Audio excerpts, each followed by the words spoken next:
These will all be the outtakes. Me just going, oh, I'm losing my voice. Oh, my voice is going. Oh, I can't talk properly. I need some hot water. It's going into reds. Come on. Yeah. Okay.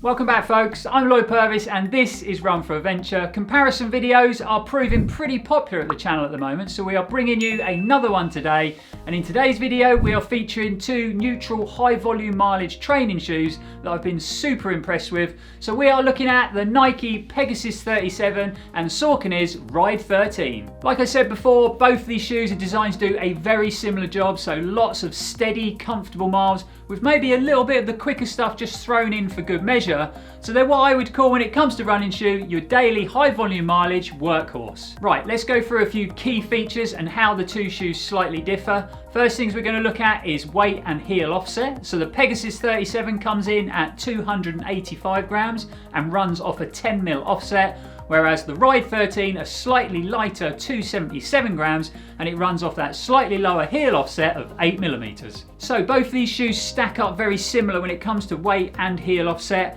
and I actually preferred the Ride 13 when it came down to these two features. Reason being, I found that 10mm offset of the Pegasus just a little bit too high for me, a bit too dominant, especially when I was doing slower sort of recovery based runs. I really couldn't notice that 10mm offset on the heel. I don't run heavy on a heel, I'm more of a midfoot, forefoot striker, and it really did feel like that 10mm offset was just getting in the way a bit of my foot strike. Not so much running at pace, but definitely on slower runs. So didn't have that feeling in the Ride, just being a bit lighter and a little bit lower. Only 2mm difference in the heel offset, but I just didn't notice it as much as in the Pegasus, and it felt a bit more natural to run in at slower paces. So when it comes down to weight and heel offset, the Ride 13 has to come out on top. Next up, let's go through the construction and the fit of the upper of the two shoes. Both shoes are constructed using a lightweight engineered breathable mesh. However, they do differ in the heel collar and in the tongue. With the Ride 13, you get a little bit more bulk and padding around that heel. Same with the tongue, quite a lot more depth of cushioning and padding in that tongue. The Nike Pegasus 37, the tongue is a lot thinner and a lot shorter in construction, and I personally feel that the construction of that tongue is a little bit too short and it could do with being a little bit longer. I found the Pegasus upper to be very comfortable. That internal construction is very soft and very plush. Plus that upper of the Pegasus locks down around my midfoot really well. I've heard a few runners complaining about heel slippage in the shoe. I haven't had that at all. My heel feels really locked down. But what I will say is, there's not a lot of depth or volume in the heel of the Nike Pegasus, especially when you compare it to the Ride 13 that has a lot more depth and a lot more volume in the heel of the shoe. When my Pegasus 37 turned up, I was actually really surprised how narrow a fitting shoe it is. I always thought the Pegasus was quite wide and I'd never run in them before, but the fact it's narrow actually works really well for my foot shape. I am narrow at the midfoot and the shoe feels super snug around my foot, and I feel really locked in and dialed into that midfoot. But if you're the type of runner who has more volume to their foot shape, then the Ride 13 would definitely offer you that. It's got more volume at that midfoot, definitely more width in the toe box, and I think personally for me, too much width and too much depth. I had to really pull them laces in quite tight to get that specific hold around the midfoot, to the point where the upper started to gather a bit of that flex point, which I'm never a big fan of. And while we're talking about laces, we really need to discuss laces in these two shoes. The Nike Pegasus 37 laces are brilliant. When you lock them down, they stay locked down. They don't loosen up while you're going through your running.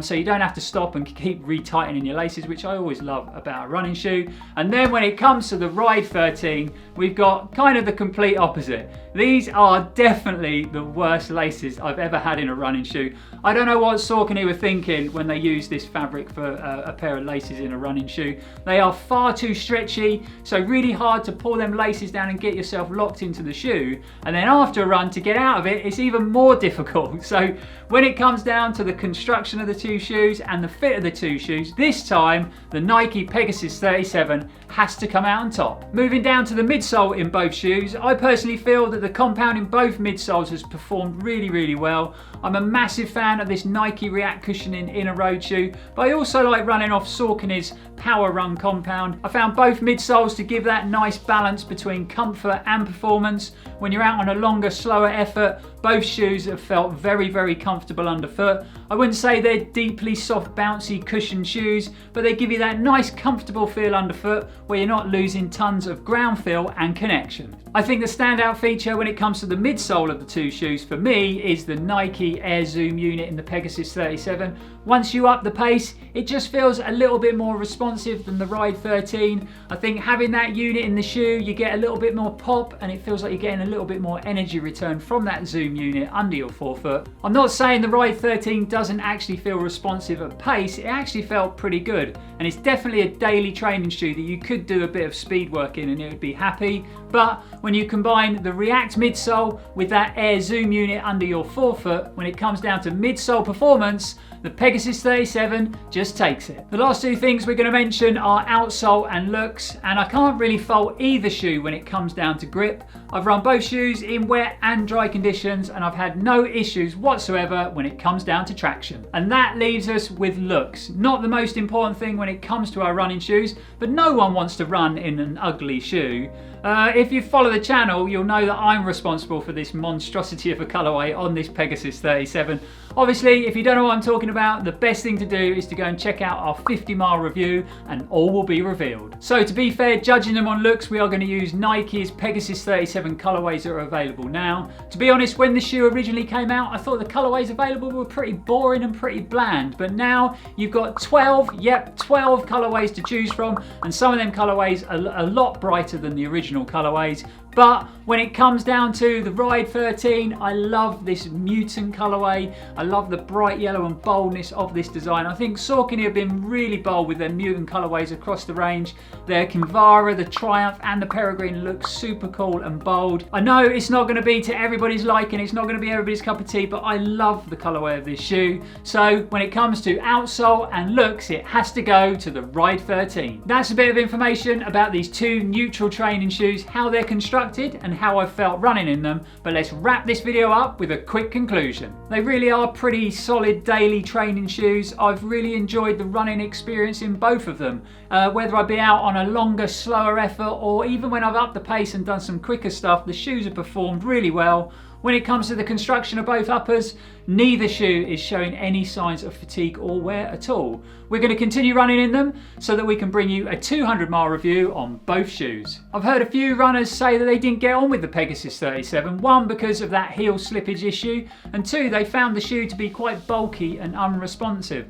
I haven't found either of these two things an issue at all. I think the shoe actually locks me in the heel pretty well and it's felt very responsive. However, I do feel that the shoe is set up more for a mid-foot, forefoot striker. I personally think if you are more dominant on a heel strike, that maybe this midsole construction isn't the most stable thing in the world. It's very soft, this React cushioning, and it's very narrow at the heel, so that can cause stability issues. Plus, you've got that Air Zoom unit under your forefoot, so I think you get a bit more pop off, a bit more energy return if you're more forefoot in your running motion. I think the Ride 13 would be a bit better suited if you are that type of runner. So if you are a bit more heel dominant through foot strike, the Ride is a little bit wider in profile on that heel counter. Plus that Power Run compound is a bit firmer and a bit denser when you compare it to the React compound in the Pegasus.